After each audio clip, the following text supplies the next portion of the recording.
Are we live?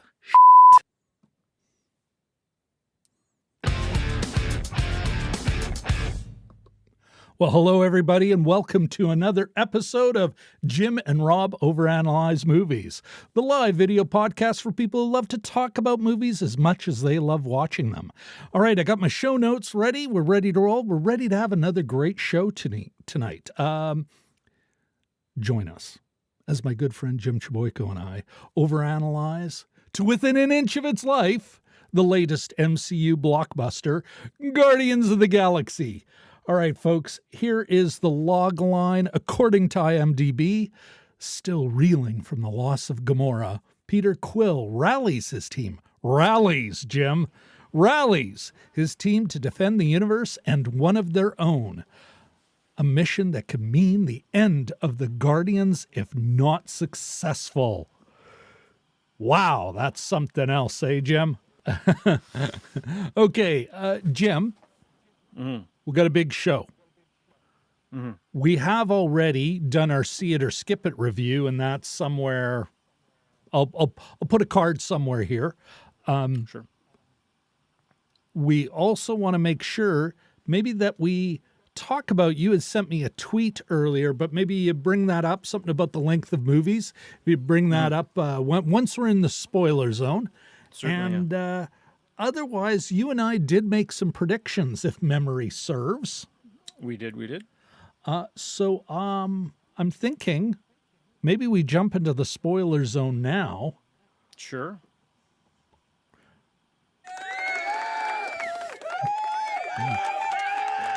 The spoiler zone. That's two sound effects on top of each other. It sounded like a mob. I think it just makes it work. Plus, we also do have somebody in the chat already. We got our friend Matt, Matthew David Boren from Australia. In Perth, Australia. Hey. Great to see you here. Let's. Hey, Matt. You know what? Oh, he gets the air horn. There we go. Matt deserves the air horn. All right. Where was I? Where the heck was I, Jim? Predictions. Oh, right. Okay, just a sec here. Let's get back to the title. And these are some ridiculous predictions we did make. Who's going to die in Guardians of the Galaxy 3, Jim? Somebody dies? Jim looking surprised. Rocket. I believe it'll be Peter Quill. All right. Yes. So, Jim, I predicted that Peter Quill was going to die. You predicted... Rocket. Okay. And were either of us right? 0 for 2. Yep. Although, if memory serves, it was cutting it close for both of them. There was moments where it's like, damn it, Jim's right. And then it's like, oh, I'm going to win at the end. Yeah, we were both denied. We were. I was just going to say that there was, maybe that is more rumor than any kind of studio engineering or anything like that. Because I was. Well, they kind of set it up with they kill it right away in the film. But the trailer has that moment where it's, well, I don't see Peter, so she's got to be the one where they're all walking, all bummery. Yeah. And there's all this face the music and everything. I'm wondering, though, is it... Now, of course... Who's going to die in Guardians of the Galaxy 3, Jim? Somebody dies? Sorry about that. For our thumbnail, I said, long live the Guardians, ? And the reason I went there, Jim, I really did think that, I don't know, how can I put this? There is an end here. There is, let's say, a death, metaphorically speaking. The Guardians that were in 1, 2, and 3, in many respects are no more. There's a mid-credit scene where you only have, and I'm wondering if even Groot is actually the OG Groot. I think the only original Guardian is really Rocket anymore, and the rest are all new-ish characters. You got Adam Warlock, Yeah. Kraglin, Phyla, one of the kids that they rescue at the end of the film. Yep. Groot, but I think it's almost like the son of Groot. Okay. And, Rocket Raccoon. There you go. One of the many. Oh, and Cosmo. You need a through line Cosmo. there, I guess. Yes, Cosmo, But I'm Russian wondering if dog. really, and this is for everyone here, I'm wondering if really the death or the biggest change is that James Gunn will no longer be part of this. And that's really, this is in a way his send-off, his putting everything in a bow. Because they do at the That's the very end say, metaphorical death. we're going to see Star-Lord again. Star-Lord will return. The band is on hiatus. I would, in a way, I'd say it's like, okay, that's the old, maybe not the old Beatles, it's a band that keeps changing its members. Oh well, there's lots of them. My first thought The was old Wu-Tang Clan.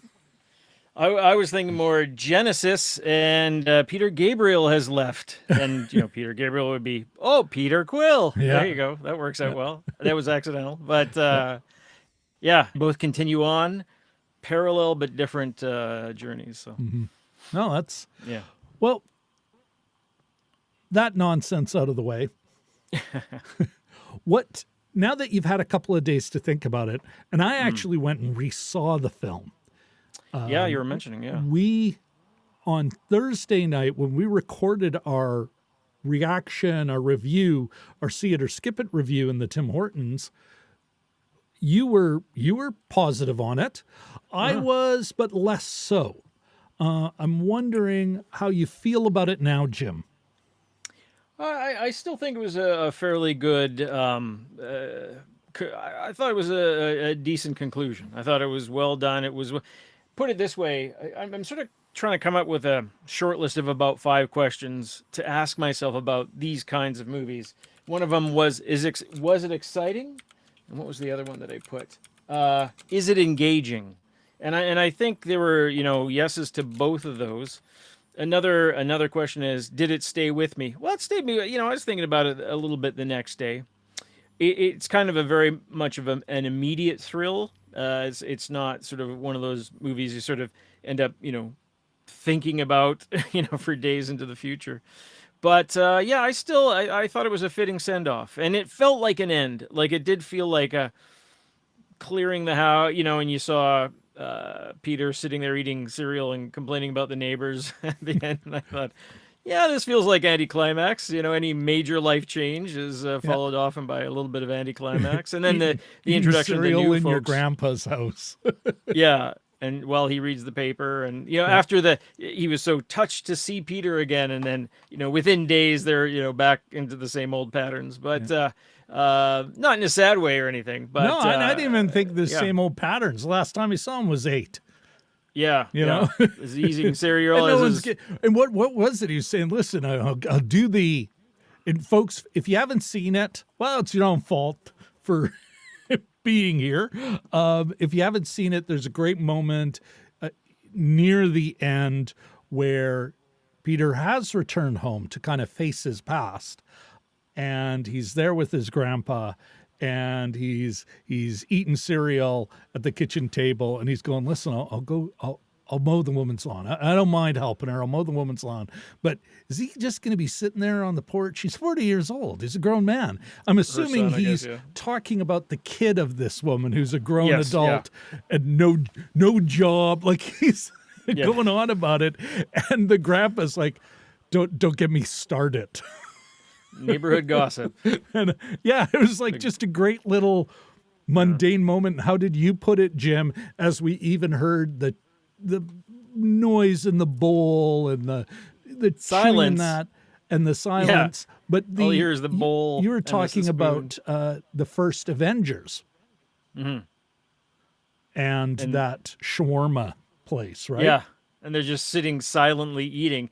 It kind of had a little through line there, I think, a little non-accidental ode to that moment. But yeah, it was pretty funny. In something that's known for its music, it was just silence and a guy eating his Earth cereal, I guess. Yeah.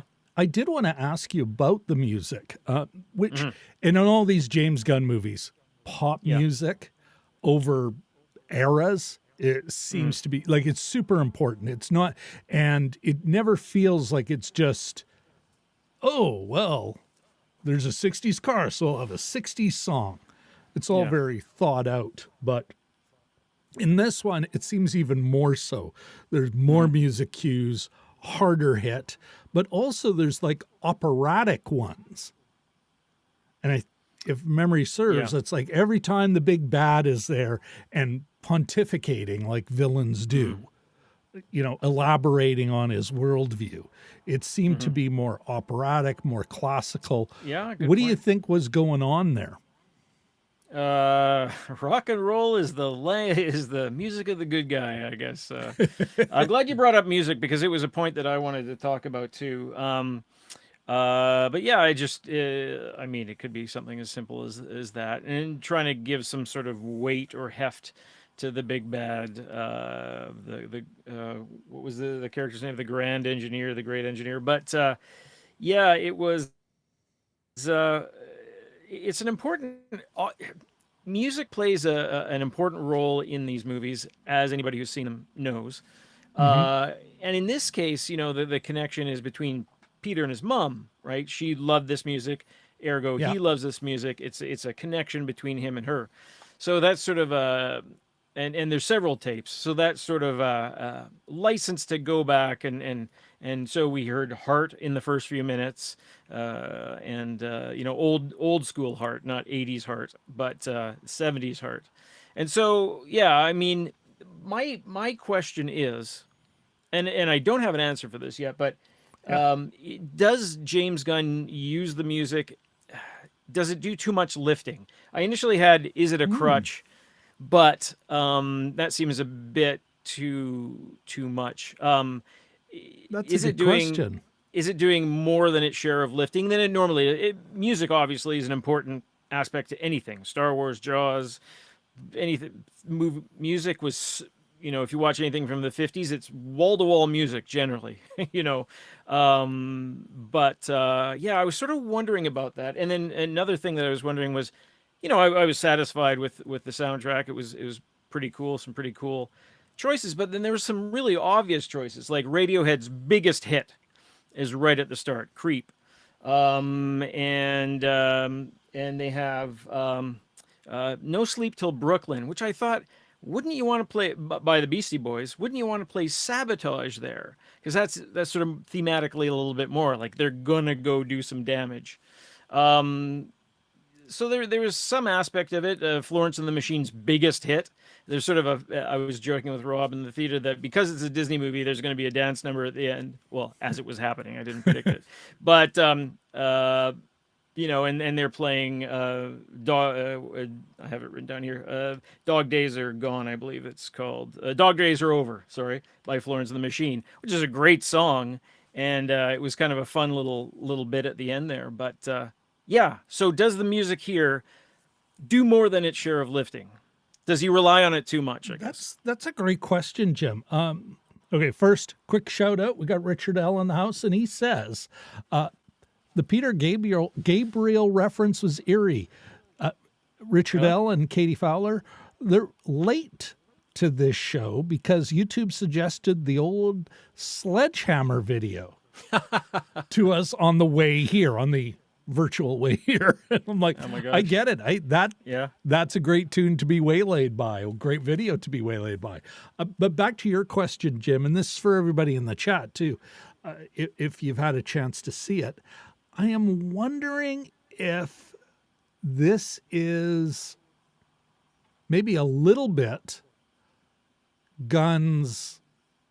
I'm throwing everything in there now because Yeah. this will be my last MCU movie. It'll be the last time I get to use these songs. The other MCU films depend on more symphonic, Yeah. Soundtrack. anthemic, Yeah. things. And it was funny, actually, before this show, I had Guardians of the Galaxy 2 going on in the background. Part of my counting, my survey of all the other names Rocket is called Oh, yeah. beyond Raccoon. And we'll get into that later. But there's themes. There's big symphony themes for the group. For Peter, we just heard a lot less of that. And it's only kind of played with a little at the end of this film. And although it's triumphant, I'd almost say there's, if memory serves, a little melancholy in it, because it is a big transitional movie. You know, there is an end here. Although not the end that you and I had predicted in any way.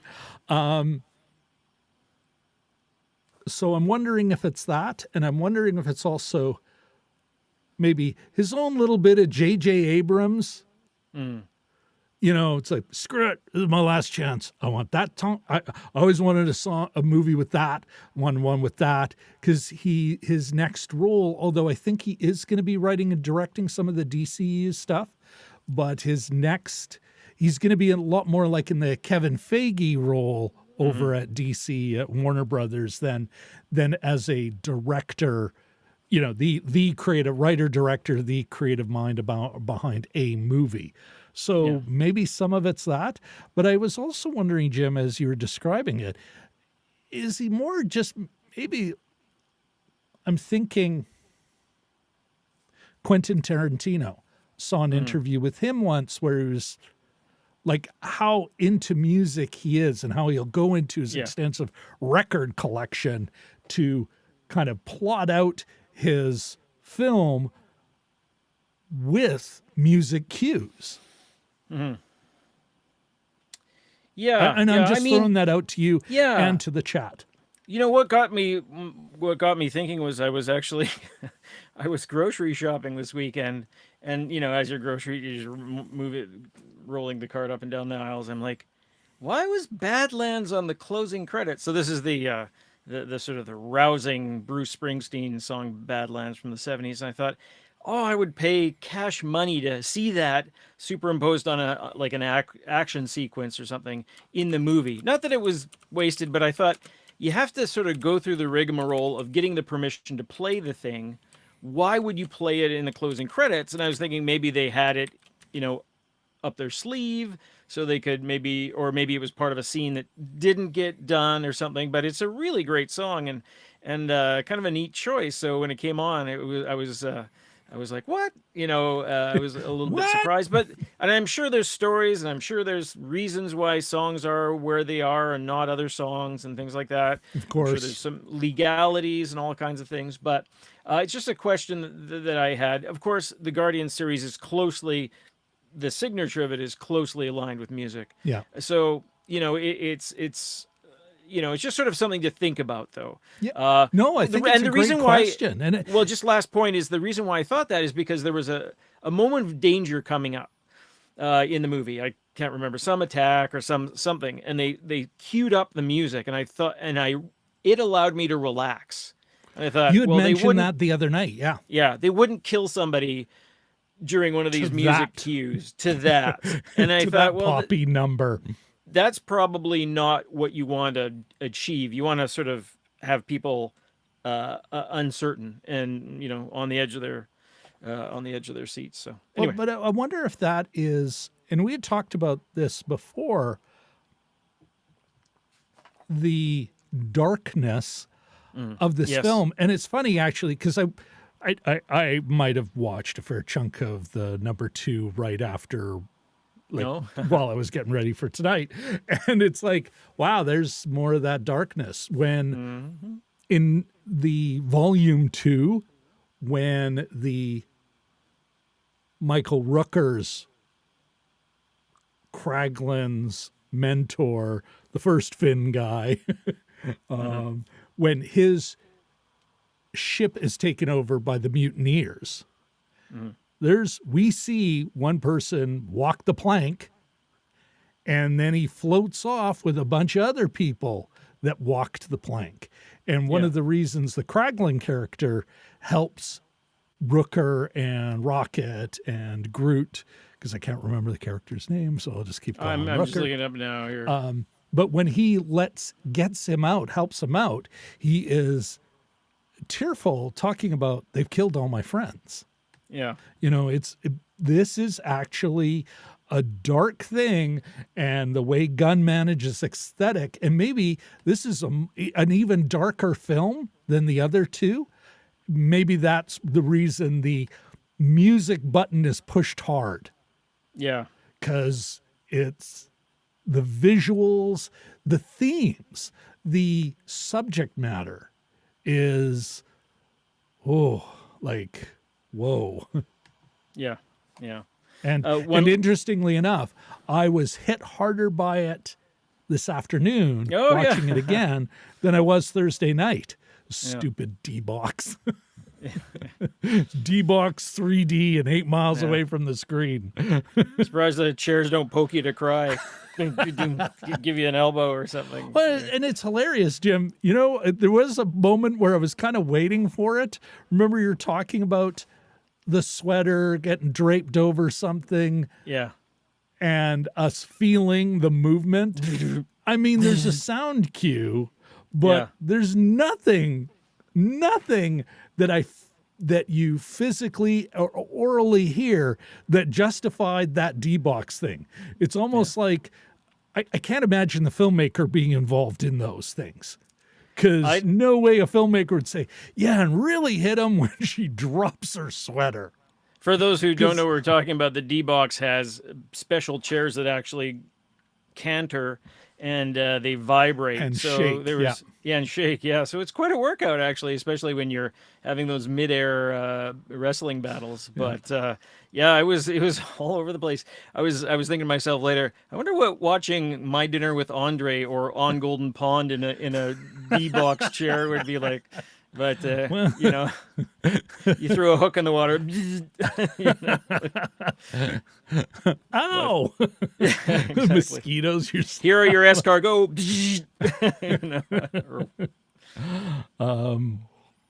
The Matt mentioned in the chat, he was talking about like at the end of the first film, Groot dies. You know, Groot protects everyone, sacrifices himself, and the music cue there. As an author, he's even composed stories while listening to music. Oh, yeah. That's a lot of people do that. Yeah. All right, here's another question I have for you, Jim. Sure, yeah.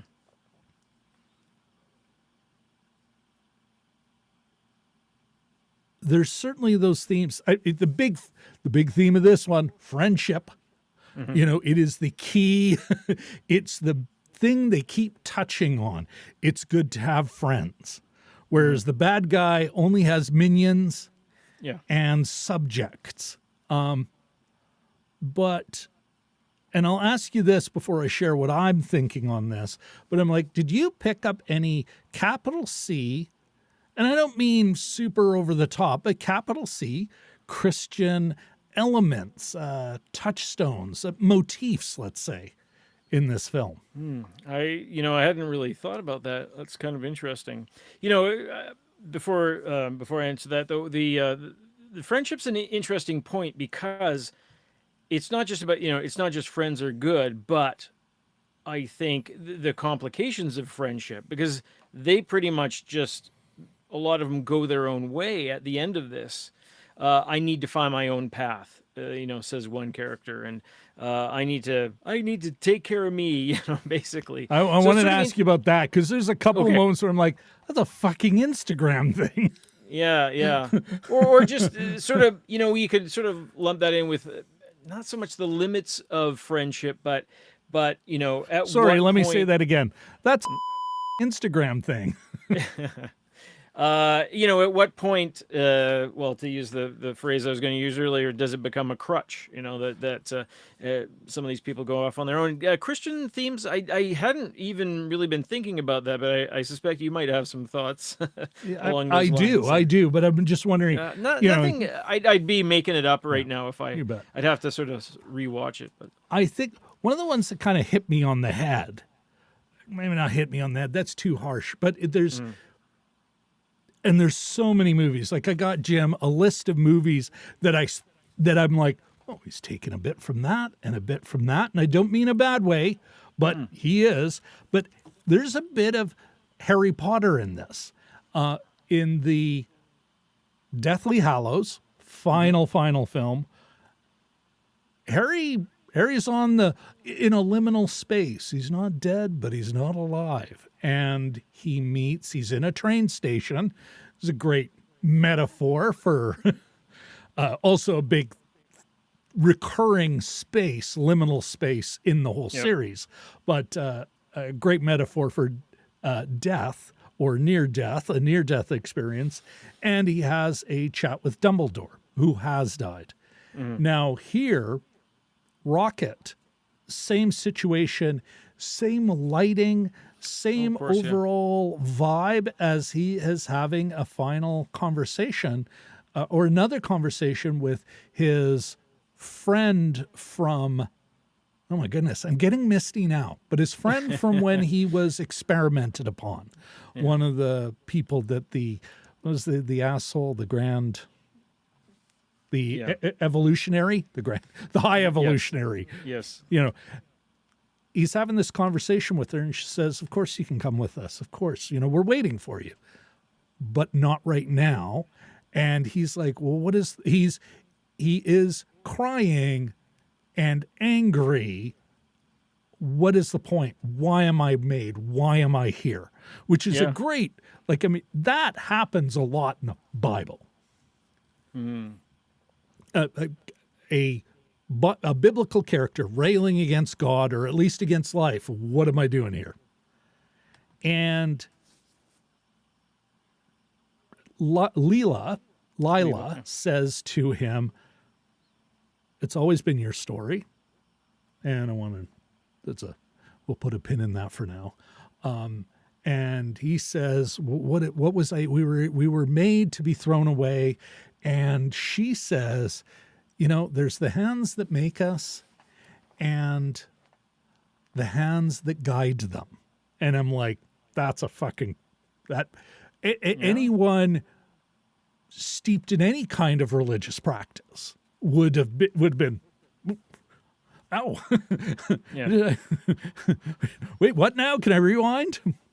And then I'm thinking about, Jim, something we had talked about, we'd refer to it as acceptance, but there is a deep theme of, and the way I would put it, or the way maybe a Christian would put it, is as you treat the least, you treat me.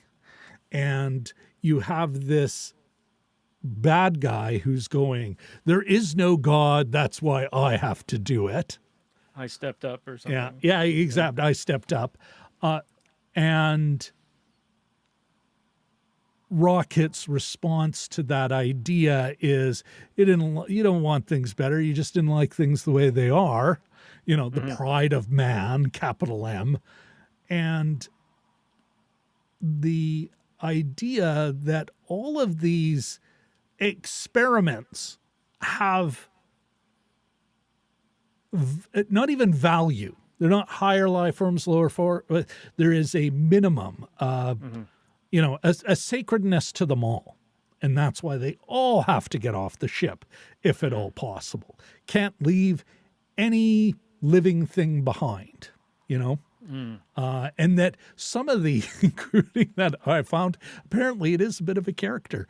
Lambshank, the really gross one. Oh, Says, I'm sorry, can I? Lambshank. Sean Gunn, or no, James Gunn actually voiced him. Oh, did he? Okay. Yeah. And then Mantis is all sort of, even she is put off by it. She's like, whoa. So it was funny. After I watched it again today, I'm like, James Gunn's got to be, because it makes, to me, it makes sense. It's like, he's got to be a capital C Christian. Zack Snyder, who is that? He created the adaptation of Foundation. Okay. And so, I can't remember his name. Maybe somebody in the chat will chime in. the Apple series. Not the original writer. No, not Isaac Asimov. He Oh, created the okay, adaptation of Yeah. for Apple TV. And those two, I'm like, oh yeah, right wing Catholics. You look at a lot of what Snyder does. I would argue that is exactly what's going on in Foundation. But anyway, I looked him up on Wikipedia. There's an Reference? interview with Gunn where he says, "Oh yeah, I was raised Catholic, and yeah, prayer is still an important part of my life. But in some ways, I'm anti-religion too." And it's like, well, like every practicing whatever, it's like, Yeah. that's there's a Weasley way out of something. Yeah. But I'm like, this, and that's why I would argue, yeah, this is maybe the most capital C Christian thing he's made here. Also, because it's the last one. Yeah. know? Yeah, no, that's an interesting point. I did have the scene in heaven where he sort of basically sees, called into the light, and goes to see his friends, in the big white, Whoa. big white clouds. And I Wait a thought, sec. DMG's here. Let's just give a Oh, quick hey. shout out to DMG.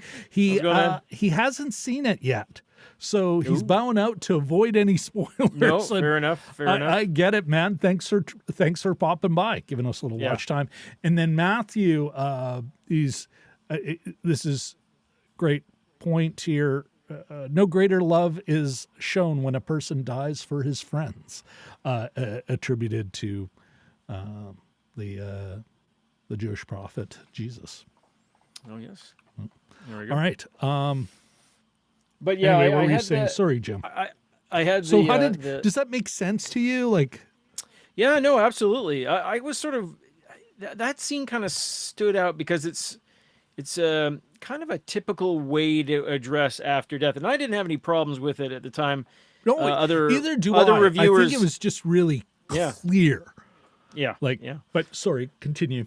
Just other reviewers, one person called it mawkish, and I thought, I didn't find it mawkish necessarily. It's interesting to note though that like Deadpool has after death scenes, of him liaising with his girlfriend again. She's I think Yeah. a couple times now said, "Yeah, not time Oh, yet." that happens So in all the X-Men movies. all How kinds of often yeah. does Wolverine talk to Jean?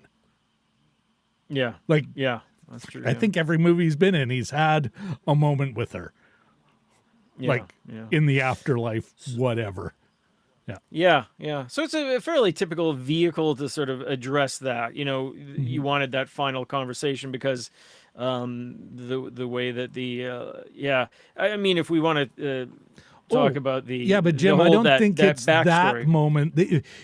If you didn't have the hands that guide them, it Yeah. would be just any other generic heaven scene. Yeah. No, ooh, he's Yeah. having a psychological moment because there's always Yeah, a story, blah, blah, blah.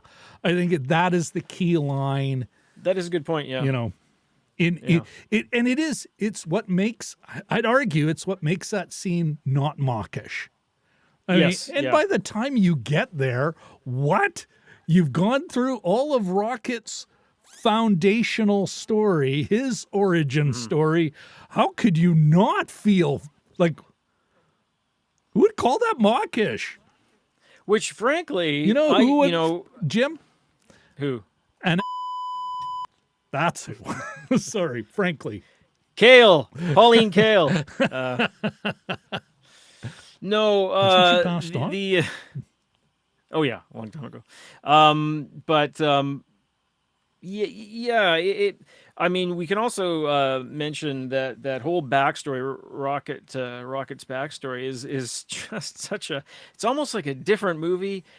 Frankly, I feel much different about the character now. I know he was sort of doing a thing, like sort of a, an updated Ratso Rizzo and Walking E, kind of the tough Philadelphia, New York kind of character. And I never, he's okay. Not my favorite character of the bunch, but this, filled out all that. I didn't really. Absolutely. I didn't really sort of realize, how rich it was, and also, I think I've thrown you a tweet which we can discuss after the show. But there's a scene between Michael Rooker and Rocket in the last movie, and it's somebody said the caption was like, "Oh, so this is what they were talking about," and Yeah. it's just how they're similar. Basically, they have Yeah. a bit of a showdown. So, but yeah, he's instantly more interesting to me, Yeah. the Rocket character. So, And okay, it said clearly in the film, all models are wrong, some are useful. And by that I mean, Jim, I study a lot of these screenwriting books, read a lot of them. yeah, Most of the ones written since 1975 have some sort of model. And they say all the greats have X, Y, and Z. And they're all wrong. Some are useful. One I think is remarkably useful, especially when looking at something like a big high concept blockbuster like Guardians of the Galaxy, is Save the Cat.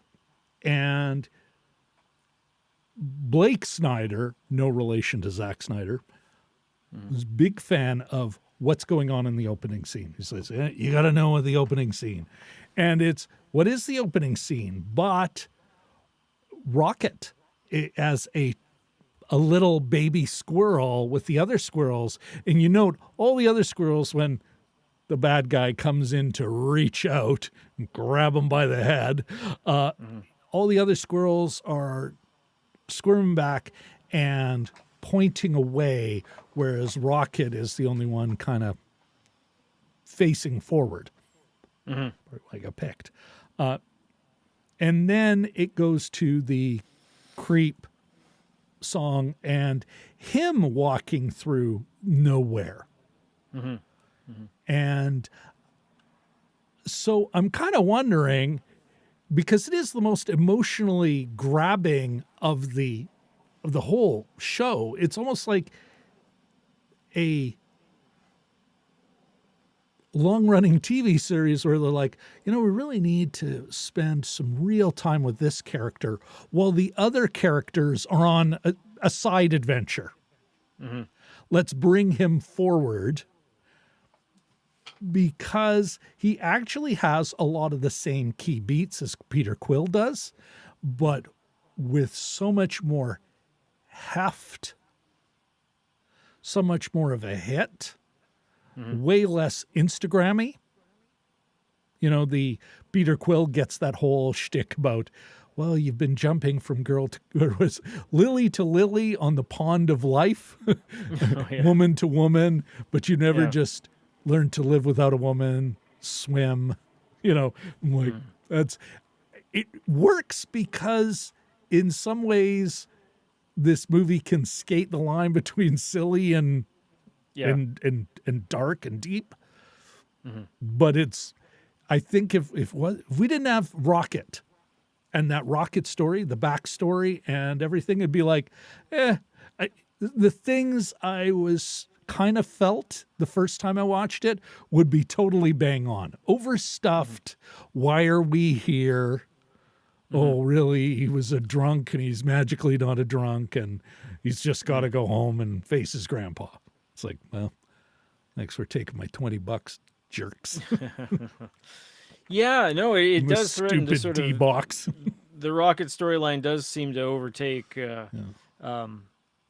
the rest of the movie, or threaten to overtake it anyway. But it's certainly, whenever they flash back, you're like, oh, good, more, and then they sort of juggle those things, well. So no, but it sort of gave me a brand new, respect for the character as well. Yeah, I'm totally gonna have to go back and watch the other two. It's been literally years since I have, so. Smart ass Matthew in the chat. Would Groot use a dating app called Timber? That's insensitive. No, I'm just kidding. I'm saying it's a smart ass, but you know what? That deserves. Wait a second here. One of those. Actually, another one. What the hell? It's a twofer for Matthew in Perth, Australia. All right, Jim. Let me ask you this then. More here, I'm looking for more of a yes or no. Then, is this actually Rocket's story? Because there's, I mean, he is now the leader of the Guardians of the Galaxy. Yeah. Yeah. You know, I would say yeah. And in terms of Peter's story, it's the sort of the more that one of the ingredients of Peter's story was him and Gamora, yeah. and then she says, "Yeah, credit to the writers, not going to happen." They didn't come up with some Love fake way to that. sort of, but it's very uncompromising in that way. There's some choices that You're right. they make. We can talk about too, but Absolutely, Jim. is that savage? I don't know, but it's realistic, No. and it sort of is a bit of a Real stakes. real stakes, and it's also time travel and all that kind of stuff doesn't always lead to a happy. Multi-dimension. Yeah. Yeah, Well- it's not in just because it's there doesn't mean it's a solution. Like Yeah. there's some things you're not going to be able to solve with it. Well, and know. folks, if you haven't seen it, just to bring you up to speed, of course, Gamora, lover of Peter Quill, dies in Infinity War, or no, Endgame. No, Infinity War, because that's how she got. Oh yeah, that's right. Yeah. Then in Endgame, Avengers Endgame, Infinity War Endgame, whatever. She, not her, but somebody for her from an alternate reality, comes into Peter Quill's reality, the reality where Gamora's dead. And one of the things that goes on, and it's sort of, for his character, it's his flaw. He's got to let her go. Of course, he's hiding in drink, and then, now all of a sudden to save his friend, again, friends constantly, to save his friend Rocket, the only way he can do it is with her. And by the end of it, you see moments where initially it's like, okay, that's kind of sad because she's not part of this family and she's kind of on the outside and everything. But I don't think I'm seeing into it this time. I paid more attention to her at the last big group hug, and she's watching from a distance and she's smiling, but she's walking away. And then we see her rejoin the Ravagers, including Sylvester Stallone. I was like half expecting not Lee Gong, but Michelle Yeoh to pop up. But there they are, and how happy she is to be amongst them because they're her family. And genuinely happy. And like it works, and it's Gunn. I don't know if it's Gunn going, well, thanks for dumping this multiverse. Oh yeah, multiverse on me, but I'm gonna write myself out of this jam. I'm gonna direct myself out of this jam, and it works. All of a sudden, you have stakes again. Because I always thought Endgame and Infinity Wars, part of the problem was, well, where are the stakes? And even now, although I thought Peter Quill was going to die a la Iron Man, I kind of liking this end better. Like there's some tropey stuff that goes on here, but there's some stuff that undermines the trope, that leans into it only to pull a switcheroo on us.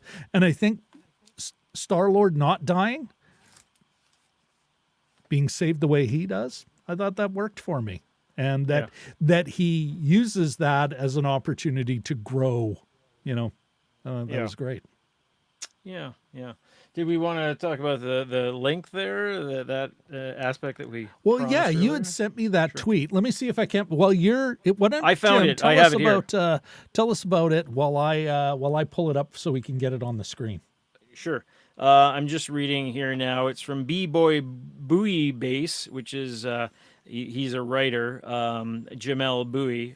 He writes for New York Times opinion section and has a podcast. But he usually talks about politics, but he loves movies too. So he says, this was a few weeks back. Oh, April 1st. So he says, have said this before, but IMHO, the worst movie length. I think he was talking about The Irishman, so that's why this came up. The worst movie length is the 2.5 hour range.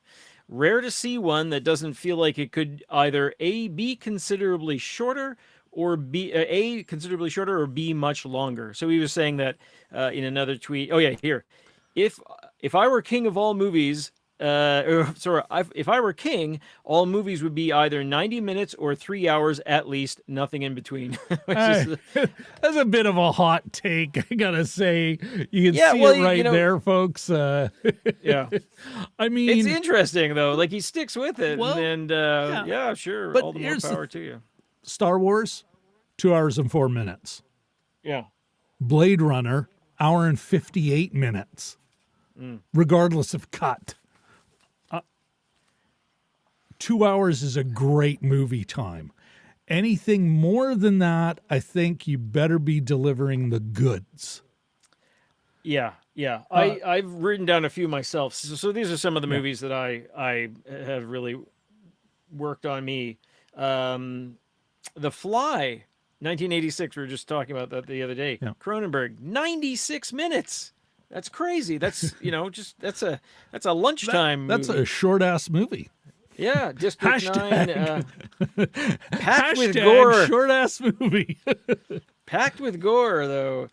District 9, 112 minutes. Anything that Wes Anderson does, nothing. Everything from 87 minutes up to, I think, 109 minutes. Grand Budapest Hotel was 100 minutes, so nothing over 2 hours. Not 90 minutes, but nothing over 2 hours.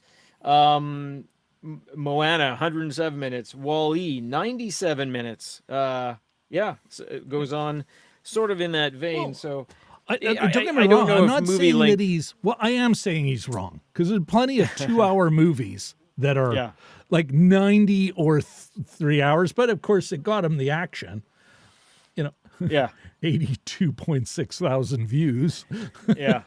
And he's managed to avoid a blue check mark too. So well, yeah, that's I mean, he's a good follow, but him and his he's an NYT New York Times opinion columnist. That's it. Yeah.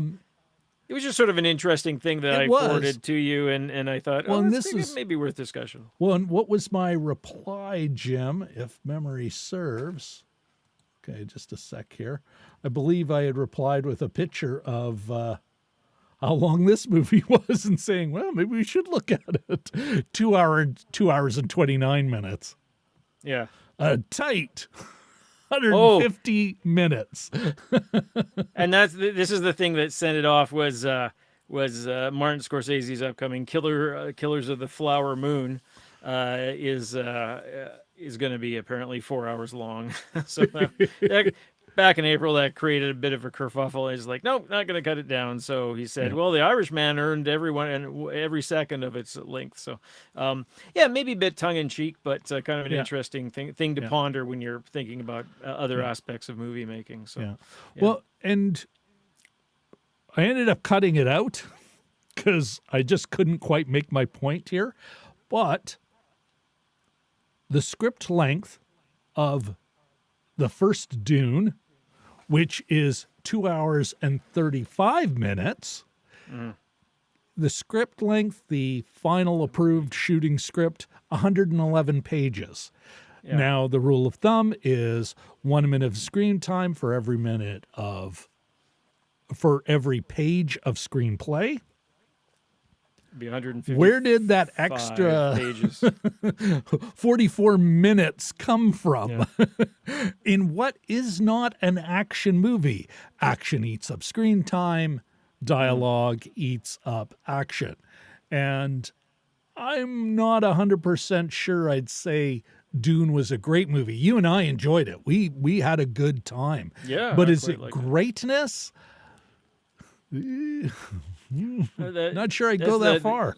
you need the filter of time for a title like that, I think. But weren't they talking a few weeks ago that the latest John Wick movie had like 400 words of dialogue or something, or maybe it was just Keanu's character, so some insanely low number. But yeah, I mean, it is what it is.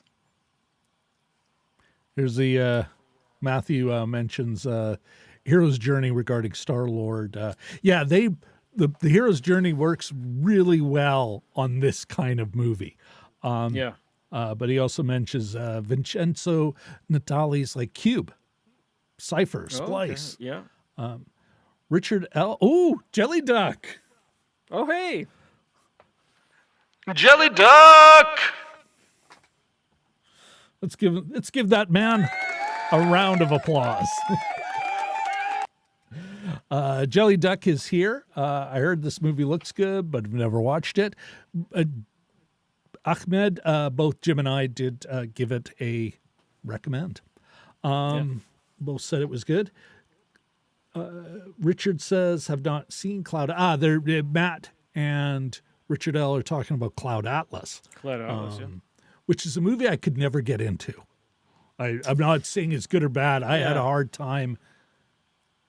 And maybe we need to cover it, because that usually kind of goes, okay, I'm watching this now. Yeah. Yeah, we can throw it on the short list there. Yeah.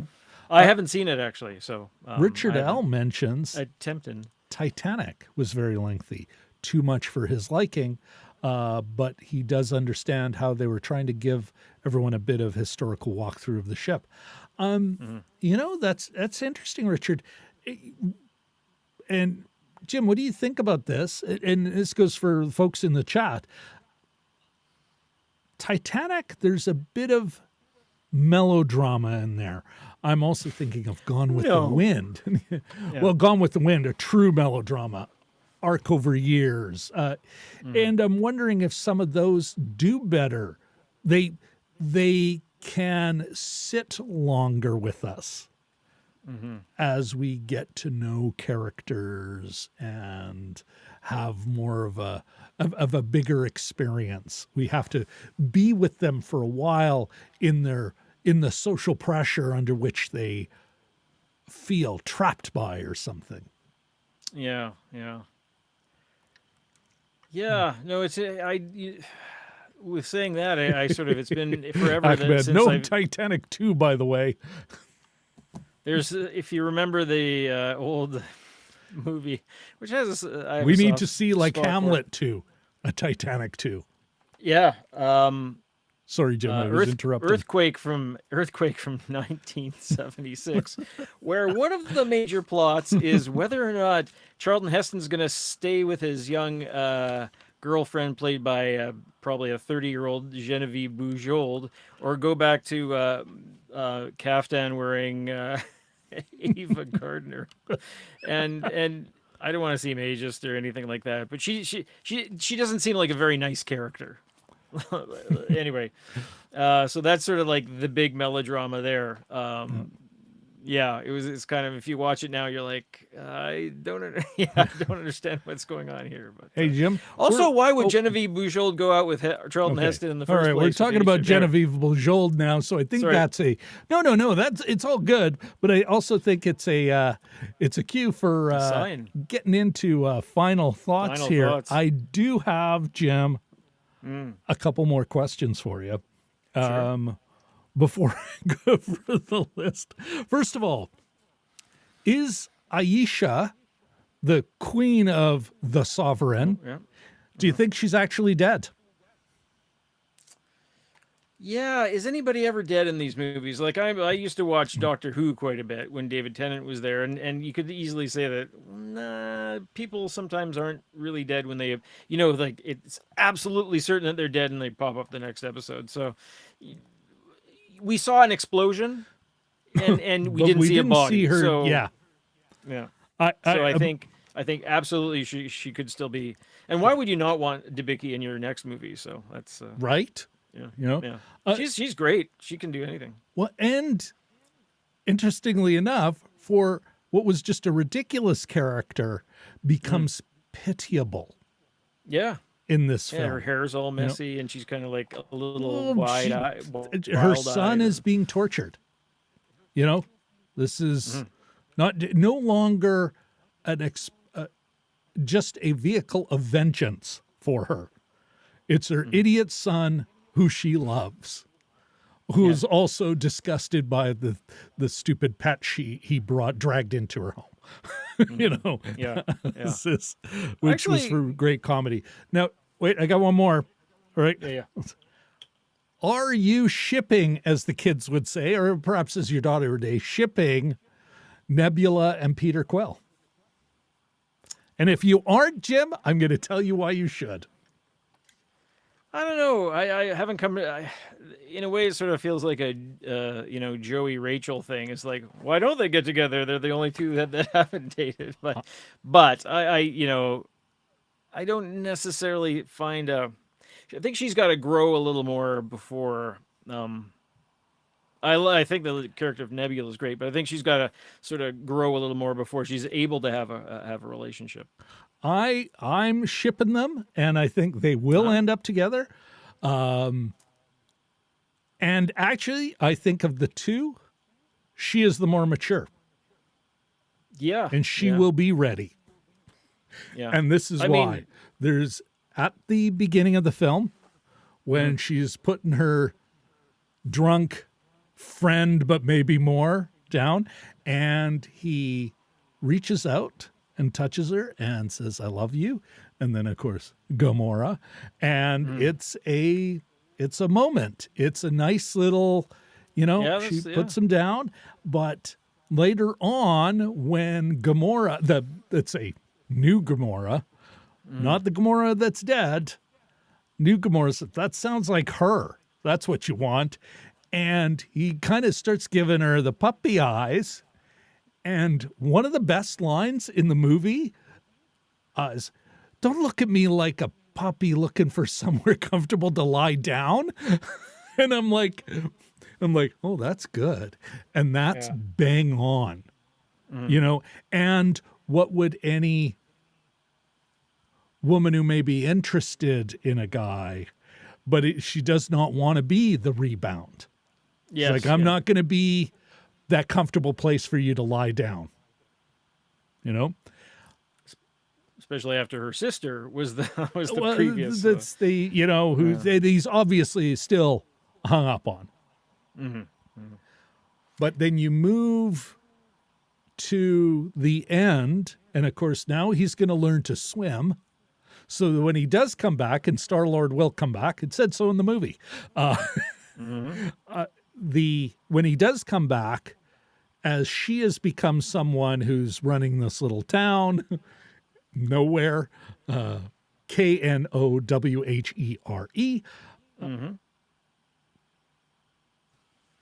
he will be mature enough, emotionally mature enough, for them to get it on. That's my theory.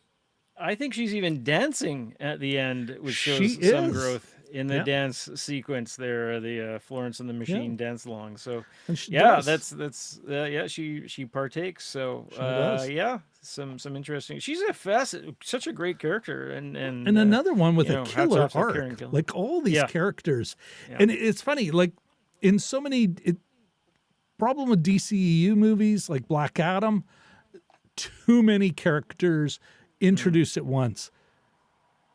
These folks know how to layer it, know how to give us a taste and another taste and another. And all of a sudden, by the end of it, you're like, hey, I kind of recognize that one and I recognize that person. And I'm comfortable knowing more about Kraglin. And we've seen the Leica dog, Cosmo, enough that she is now a character with a personality, and also like a weird sort of metaphor, desperate to be loved and approved.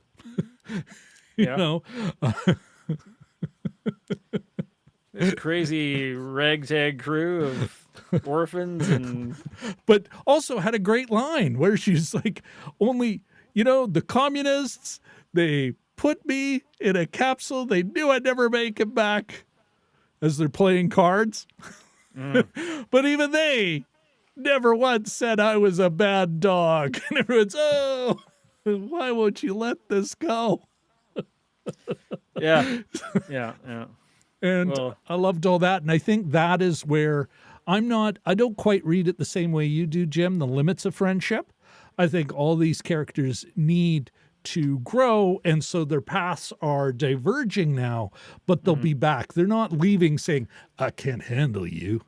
yeah, no, I didn't sort of think mean it in are- the negative way, Yeah. but I just I was sort of, as we were going on, I was trying to articulate it, but that there are things that you have to do on your own. That just being with people doesn't solve every problem. I think is probably.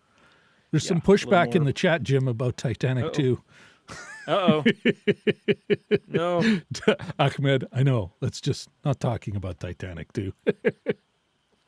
Matt, though. Revenge of the Door. I don't know. Let's talk about Charlton Heston, and he makes the observation. He has been dead since 2008.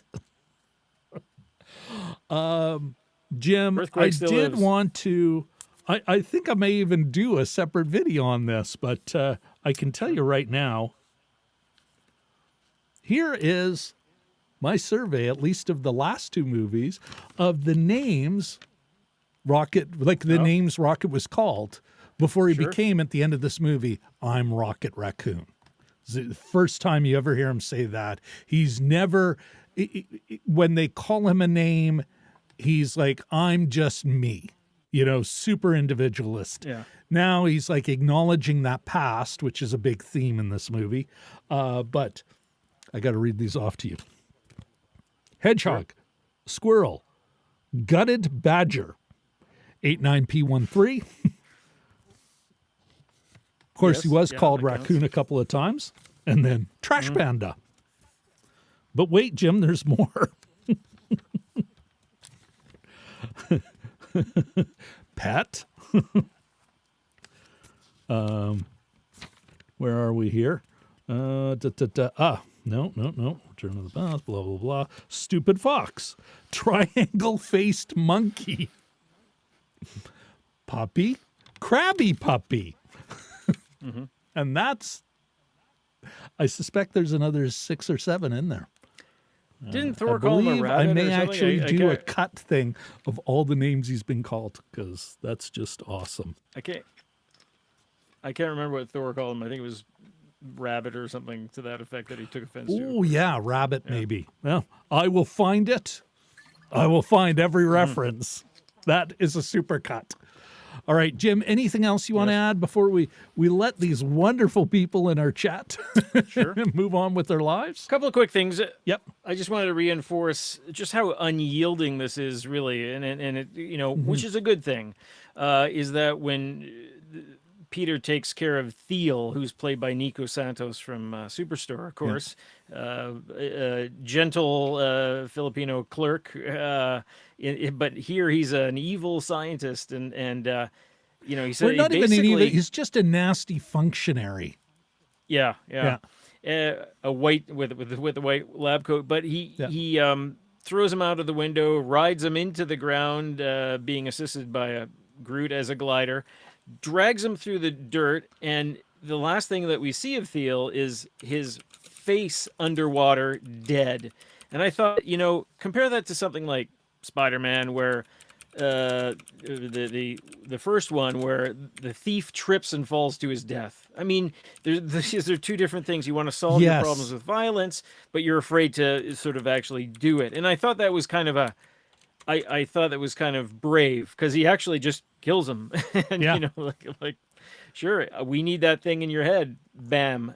So that's kind of, not that I approve of that on a spiritual level, but as a storytelling decision, it shows a little bit of courage, and just the sort of the rest of it, the unyielding nature of it, killing Thiel, Gamora and him don't get together. Even details like when they land on that other alternate Earth, they land right on people's houses. They don't care; they're just crushing them. Well, there's that little almost- details. That here house gets, everything gets blown up on that planet. Yes, yeah, that's You true. know? Eventually, I mean, I don't know if they knew that, but There's just Well, a no, they really did know nice. it. I can say Oh, this. did The they? planet's Okay. blowing up. Like it's why it's what kills maybe Aisha, but yeah, they do Yeah. know it's self-destructing. But little things that they're sort of, yeah, there's not a lot of, oh, we can't make these people look bad at all, or we can't have them, and just the sort of the nastiness of Yeah, the lead and all that kind of thing just shows a little bit of storytelling courage, I thought, which and was makes for pretty more good. rounded characters. Yeah, More yeah. or more realistic characters. And then With the their only other space magic and everything.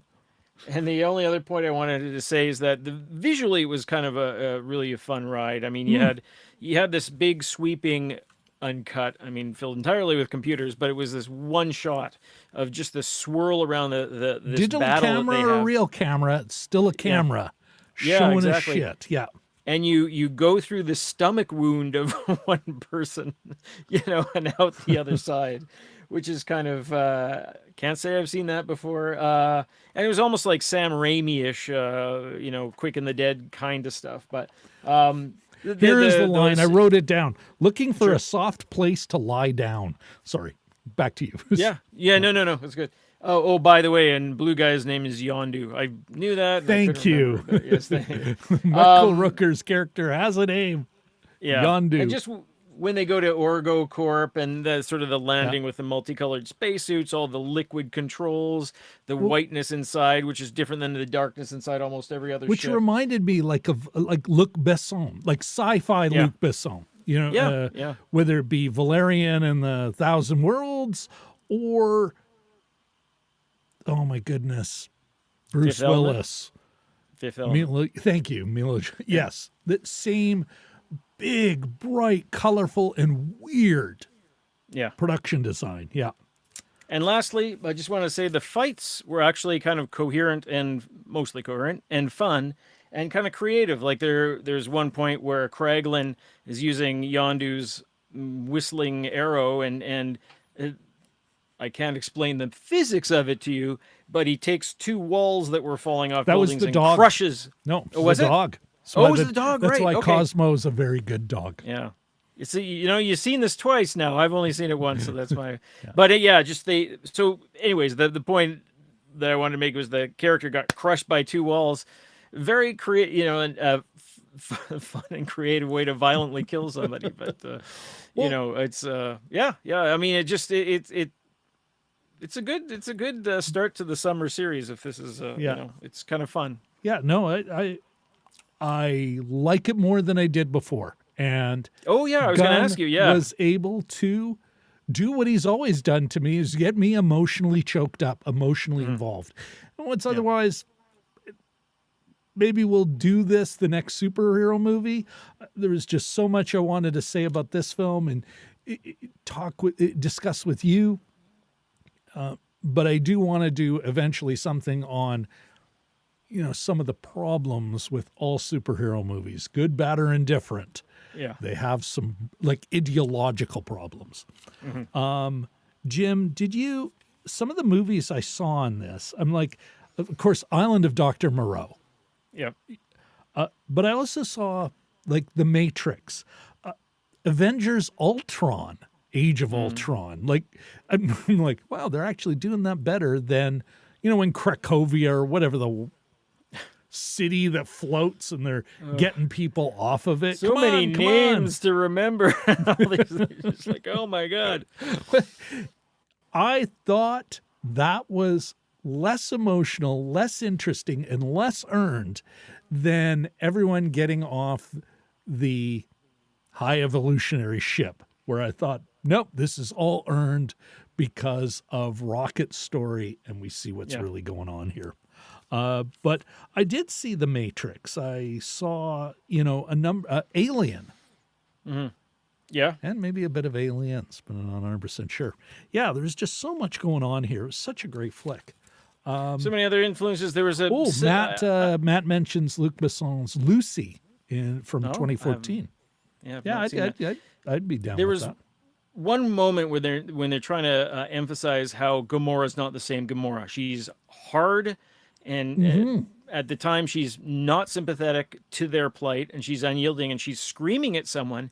And it reminded me of that nanosecond in The Exorcist where they show Mercedes McCambridge's face as the demon, where it's just like almost a subliminal flash, where it's surrounded by darkness. Yeah. Just her facial features are, I believe, lit from below, and she's just like, "Bah!" and I thought, Right. okay, point made. She's, she's not friendly, and along with some of the nebula, reconstituting her body after her neck snaps and her legs snap. That sort of reminded me of a few other things like that. It's been done in other Guardians of the Galaxy films, but I think they really doubled down on it. Yeah, to great effect. Listen, Matt is asking about Unbreakable, and I think that is our cue to put that on our list and maybe take a look at it as part of an examination of and deconstruction of superhero films. Folks, thank you all very much for coming out tonight. And great time. Good night, everybody. See ya. Nice seeing you guys. Take care.